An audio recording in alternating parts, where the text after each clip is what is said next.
Hi எல்லோரும் எப்படி இருக்கீங்க? நான் இன்றைக்கி ப்ளம் கேக் தான் பண்ணியிருந்தேன். ரொம்பவே டேஸ்ட்டாக இருந்துச்சு, சூப்பராக வந்துருந்துச்சு. இது பண்ணுறதுக்கு நட்ஸ் எடுத்துக்கிட்டேன். என்கிட்ட வந்து முந்திரி பாதாம் தான் இருந்துச்சு, அதை எடுத்துக்கிட்டேன். நம்ம கொஞ்சமாக டூட்டி ஃப்ரூட்டி எடுத்துக்கிட்டேன்.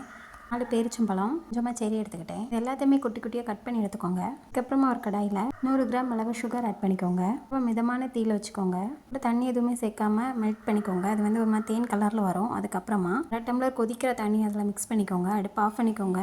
சேர்த்து மிக்ஸ் பண்ணதுக்கப்புறமா அடுப்பை ஆன் பண்ணிக்கோங்க. ஆன் பண்ணிவிட்டு நம்ம நட்ஸ்லாம் வச்சு கட் பண்ணி வச்சுருக்கோம்ல, அதை இது கூட சேர்த்து மிக்ஸ் பண்ணிக்கோங்க. பண்ணிவிட்டு ஒரு 5 மினிட்ஸ் அதை அப்படியே வேக விட்டுருங்க. கம்ப்ளீட்லி ஆறட்டும். ஒரு பவுலில் 2 முட்டை எடுத்துக்கோங்க. ஒரு 3/4 டம்ளர் அளவு சுகர் எடுத்துக்கோங்க. சுகர் கூட ஒரு 4-5 ஏலக்காய், 2 பட்டை, 2 கிராம்பு எடுத்து அதையும் பவுடர் பண்ணிக்கோங்க. அதையும் முட்டை கூட சேர்த்து நல்லா பீட் பண்ணிக்கோங்க. அதுக்கப்புறம் நம்ம நட்ஸ் எல்லாம் சேர்த்து அது கூட நல்லா மிக்ஸ் பண்ணிக்கோங்க. அதுக்கப்புறமா 1 கப் அளவு மைதா மாவு எடுத்து அதையும் ஆட் பண்ணிக்கோங்க. வெனிலா எசன்ஸ் சேர்த்துக்கோங்க, சாரி மறந்துட்டேன். சேர்த்து மிக்ஸ் பண்ணிவிட்டு பேட்டரில் ஊற்றி அவனில் ஒரு 40 மினிட்ஸ் வேக வச்சு எடுத்திங்கன்னா சூப்பரான ப்ளம் கேக் ரெடி. நீங்களும் உங்கள் வீட்டில் ட்ரை பண்ணி பாருங்கள். பிடிச்சிருந்தா லைக் பண்ணுங்கள், கமெண்ட் பண்ணுங்கள், மறக்காமல் சேனலை சப்ஸ்கிரைப் பண்ணுங்கள். ஓகே, பாய்.